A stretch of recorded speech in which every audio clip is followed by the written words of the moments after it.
الشباب ما اللي ينفعش مات فيه ديت مصالحة عشان في دم بيننا وبينهم أولا. الضباط اللي ماتت دي هو مصالحة أبنائنا اللي ماتوا. ترمنت أيوه. وابنائها تيتمت.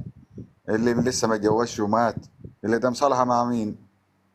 انا ضد حاجة اسمها مصالحة، وضد اسم الاخوان المسلمين خالص نهائي او اي لا ما جماعات. فيش حدا فيهم مصالحة، وأنا مصالحة طبعا ايه؟ معاك ما فيش وحكوماتنا معاك مصالحة على طبعا الدم، ورئيسنا، ما فيش مصالحة، هم بيقترحوا ما فيش مصالحة. مصالحة على الدم يا بابا، ما ما فيش فيش مصالحة. مصالحة، واي هم حد هو اقتراح او اي اقتراح. حد يحكي على مصالحة او يحكي على إنه يبقى هو تبعهم.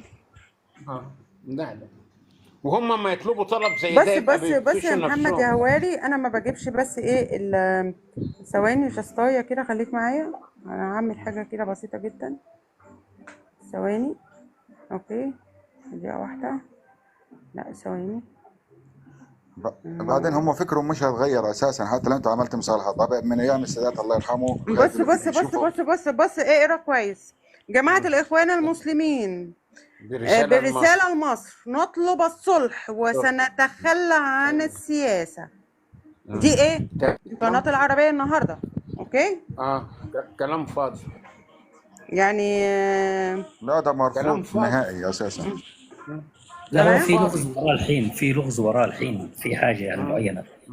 ما مم. كملش السؤال اللي استاذ ابو علي كان في سؤال، بس خليه يكمل عشان تسمع معه وتستفاد. ما كملش ايوه. السؤال استاذ محمد، الاجابه انه اه. السيطره على العقل، اه. والغاء العقل والمنطق، في ظل ان هم ما فيهم يعني ناس دكاتره واطباء انا ومهندسين وعلماء. لا كيف اصل مش كيف ما معنى يراجعش انك نفسه تكون او يحكم دكتور. بالعقل والمنطق؟ يا لا اصل مش معنى يا ان انت سيدي تكون الفاضل اقسم دكتور. بالله العظيم ما عندهم عقل خالص. آه. انا عشرت ناس لا منهم ما عندهم عقل خالص. ما الغريبه لا دي انا يعني مستغرب.